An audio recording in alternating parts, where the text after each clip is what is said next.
Okay, my name is John Ruskey. We are at the Quapaw Canoe Company headquarters, 291 Sunflower Avenue, on the banks of the Sunflower River in downtown Clarksdale. Um, what is your vision for Clarksdale as a citizen and business owner? I didn't, I'm just reading these now. I didn't prepare anything, so I'm kind of speaking off the top of my head. But yeah, Clarksdale has always had an interesting history. It's been should I speak to you or does it matter? Clarksdale's always had a interesting history and has attracted a real unusual mix of people from different backgrounds, different places in the country, in the world. And so that magnetism, whatever it is, I don't know what it is, but it seems to continually evolve and continue to hold true, even through dips in the world economy and the changing nature of the world, which of course is always changing. Of course, Clarksdale's always changing. But one thing that's true about it, and this is something that attracted me, was the ambience and the creative energy of the town. And it's the reason that I came here originally. I was attracted by its blues history, which is of course part of that creative ambience. And but what kept me here?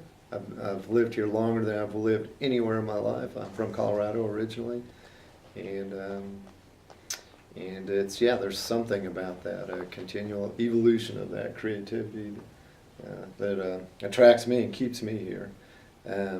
So my vision is to recognize that the strength of that ambience and enhance it and do things that make life possible for Clarksdaleans in light of that. And blues and blues tourism is one way of looking at that, and has had its very positive effects on the community and for a number of people who perform the music. But there are other avenues as well. We're exploring another avenue with providing guided wilderness expeditions on the lower Mississippi River. And Clarksdale is an ideal place for that. It's in the floodplain of the mighty Mississippi River, and it's a great place to base from. So that's what our business venture is here. We, who are our most consistent supporters of our business, Quapaw Canoe Company, we probably see about half and half inside community support and support from without. That is, returning customers, I guess, is the best way to look at that. And yeah, half and half is just a rough guess, but that's probably about right. Of course, no business is going to be able to continue unless it does have continued customers. And our business model, so to speak, is slightly different because we seek to bring attention to the natural landscape, the incredibly powerful force that created the Mississippi Delta, which is the Mississippi River, and bring attention to it by bringing appreciative people to its shores and the ability and the opportunity to spend some time on its waters. And I just received a letter from a guy who we had out on the river a couple weeks ago from Los Angeles. He's a boxer, and he sent a letter and said he spent an overnight. It was an overnight trip. There were 2 long days on the river and 1 night in February, so you know it was cold. And he said that I never felt like I was on the river, as in paddling on the river, but he felt continued that he was in the river because of its incredibly powerful effect. So no business is going to continue without its clients, and in a way, you know, we're not trying to create a client base. We're trying to create a service, and whether we're successful or not just depends on if we're doing something that's either positive or not positive for the community. And it must be positive because we're still getting clients coming back who want to continue doing this. So we must be doing something right. Let's see, share some of the projects you're currently involved with for the youth of Clarksdale. We established an apprenticeship program called the Mighty Quapaws, and it is for Clarksdale youth.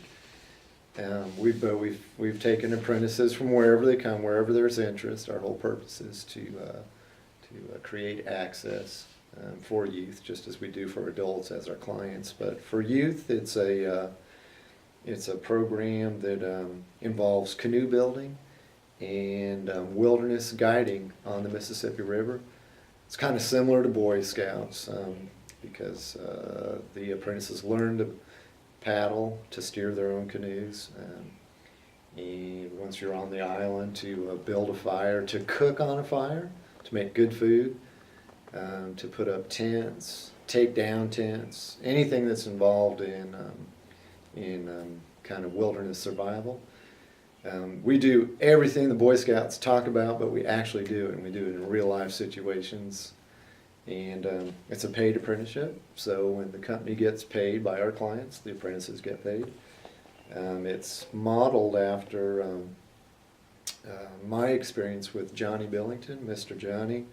When I came to Clarksdale in 1991, I was a high school kid, well, college kid. I graduated from college, and looking for someone who could teach me to play blues, which was a music that affected me like no other music. And I discovered Mr. Johnny Billington, and I studied with him for 2 years. And then I went and with Mr. Johnny formed a nonprofit organization, the Delta Blues Education Fund, to support his work, because I was so impressed with his commitment to keeping things going in a positive way through Delta youth, and wanted to help them out. And when I started the Mighty Quapaws, it was done in the Mr. Johnny method, and one of those one of the central tenets in his method is the paid apprenticeship. You have to provide means if it's going to work, and another method that we have is recruitment. We don't go looking for participants. We let them come to us. And Mr. Johnny showed me that if you go to the schools and just do it for any student or for any class, then it's going to be forced upon them, and it's not going to be viewed the same as someone who comes to you because they're interested in what you're doing. And when they come to you, then you know that they're really interested in it from their heart, and that has worked just excellently with the Mighty Quapaws.